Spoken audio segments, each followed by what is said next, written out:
I'm Jaden Davis. I'm Kyle Smith. And this is the Animal Rights Trial.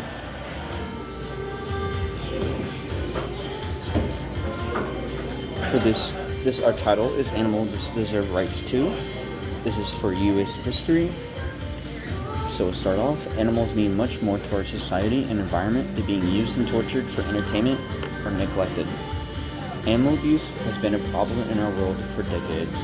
Animals of all kinds deserve the right to be free rather than being slaves for entertainment or being treated with harsh conditions. This trial illustrates the mistreatment of animals for human entertainment when they should be free or properly cared for elsewhere. Many animals in this trial tell us about the different species kept in extremely harsh conditions. The trial is called the Animal Rights Trial, which started in 2013 that ended in 2020, lasting a total of 7 years, exposing the many businesses of animal abuse and mistreatment. The trial started when a non-human rights project was petitioned and filed in the country courthouse in the Adirondack town of Johnstown, New York, on behalf of a chimpanzee named Tommy, who was living in a small, dank cement cage in a cavernous dark shed. The exploitation of Tommy, the chimpanzee, began in the 1980s, having been raised from infancy by Dave Sabo, the former proprietor of Sabo's Chimps, a troop of performing circus chimpanzees. In December of 1984. There was a fire that killed 5 of the chimps, and about 20 were rescued, one believed to be Tommy. Soon after, in 1885 and 1986, Sabo's facility for the chimps was inspected and deemed non-compliant living conditions for the chimps according to the Animal Welfare Act. Following the inspection, Sabo was in litigation with the USDA. After Sabo's death in 2008, ownership of Tommy, as well as the other chimps, was transferred over to Patrick Lavery, the owner of the Glosterville used trailer lot that Dave Sabo had lived in. In the last few years before his death, though it is unknown what happened to the majority of the chimps, Lavery still had Kiko and Tommy in isolation, claiming that Tommy enjoyed it. About 7 weeks before this happened, Stephen Wise, who was the director of the non-human rights project, saw how Tommy the chimpanzee was being abused and forced to live inside a cage along with no other chimpanzees for Tommy to interact with or socialize. The person who would ultimately attempt to change the course of Chico and Tommy's lives was Stephen Wise, a scholar who pursued a law degree at Boston University Law School to become a criminal defense attorney. However, his life course in law changed in 1976. Soon after graduating, he came across the book Animal Liberation by Peter Singer. Soon after reading the book, he decided he wanted to use his degree to fight for animal rights and become the president of the Animal Legal Defense Fund in 1985, and continued with his position for the next 10 years.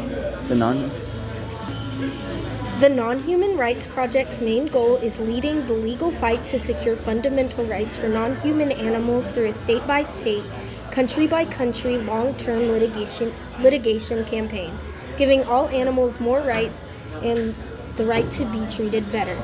The Animal Rights Trial began in December 2013 to try to free Tommy the chimpanzee and release him into a better environment. The Non-Human Project plan was to move Tommy from the cage he currently inhabits to a chimpanzee sanctuary in Florida. The sanctuary is located south of Florida in Fort Pierce and is called the Save the Chimps Sanctuary. There he would be happy with dozens of other chimpanzees and be able to socialize with them. During the trial, the plan was to prove that animals like Tommy the chimpanzee should be treated with care like humans. And examples like the 14th Amendment and 5th Amendment were used as opposed to them. Earlier, a long time ago, the Non-Human Project tried to free orcas from SeaWorld due to them abusing the animal and violating the 13th Amendment. Sadly, it was unsuccessful because Judge Jeffrey said that the 13th Amendment only applies to humans, not animals. During the trial, they had to prove that Tommy the chimpanzee was a person and deserved his right to live in a better environment. During the trial, Stephen Wise's argument for setting Tommy free was saying that Tommy was a person as well and not a thing people can do whatever they want to, and that the Fifth Amendment should matter to Tommy as well. This trial later grew large in social media, growing into Good Morning America News. person named William O. Douglas made the counter-argument that if we can bond with an animal and sue on its behalf, then we might as well sue on other things like beaches, rivers, and oceans. I found this counter-argument to be unfair since rivers, beaches, and oceans aren't living organisms, like animals who can move around, communicate, interact with their surroundings. I was on the non-human rights project side, as animals should never be treated with abuse or be mistreated in any kind of way. They deserve a nice home, as animals mean so much to our society and their environments. Later in the trial, Steve Weiss got into trouble for comparing the animals to slaves, which I thought was unfair, as these animals were treated with respect and no care for their owners. There were 5 judges, such as Judge Gail E. Razor, Judge Matthew Kemaret, New York State Supreme Court Justice Ralph Boniello III, Judge Jeffrey Miller, and Judge Casaldo. The judge who said the 13th Amendment only applies to people was Judge Jeffrey Miller. This was completely unfair, as they didn't care that living life was being abused and treated like it didn't matter. Sadly, the judges weren't convinced and denied Tommy's points, saying that chimpanzees and humans are not alike. While this was disappointing, the Non-Human Rights Project didn't give up on its fight and pushed on to the late 2015. Later on, the Non-Human Rights Project decided to file on behalf of 2 new chimpanzees, such as Hercules and Leo. These 2 chimpanzees were held inside the Stony Brook University on Long Island. This time, some good news was given, as a judge by the name of Barbara Jeff sympathized with the chimps and finally called in Stony Brook to come into court so they could justify their reasons for detaining the 2 chimpanzees. After the Non-Human Rights Project appealed again for both Tommy and another chimpanzee named Kiko, Kiko was another chimpanzee being abused and was partially dead due to his shooting in Tarzan in Manhattan. Stephen Weiss tried to use the same arguments, but it all failed, and the judge again rejected it. One judge, who went by the name of Judge Fahe, decided to speak and decided he didn't want to ignore this any longer. Later on in 2018, Steve Weiss went back to New York to file on behalf of an elephant named Happy, who was kept for decades inside of a Bronx zoo. It is stated that Happy the elephant has been forced to entertain zoo visitors, give rides, and perform uncomfortable tricks, and now languishes in the ironically named Wild Asia exhibit. Happy was kept isolated from the zoo's other 2 elephants, Patty and Maxine, after they attacked Grumpy, who was euthanized as a result in 2002. By a 5-2 votes, they rejected the argument that Happy was illegally kept in the Bronx Zoo. While most of these attempts seemed unsuccessful, some attempts seemed to be successful, such as in 2016 in Argentina. In Argentina, a chimpanzee for the first time was granted a form of legal freedom.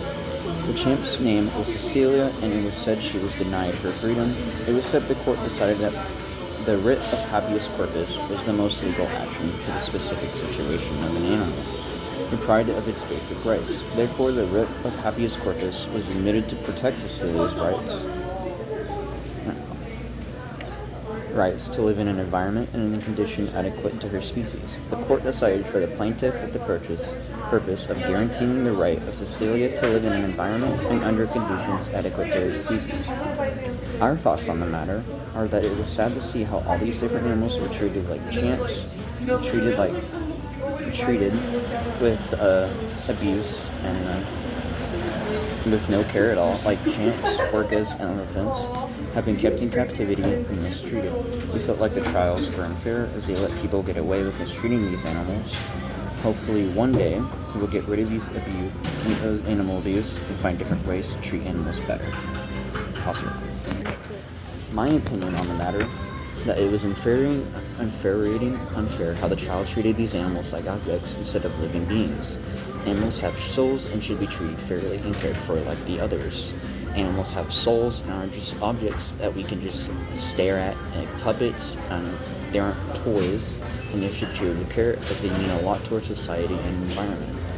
We should do a better job at caring for our animals as they mean a lot to the environment.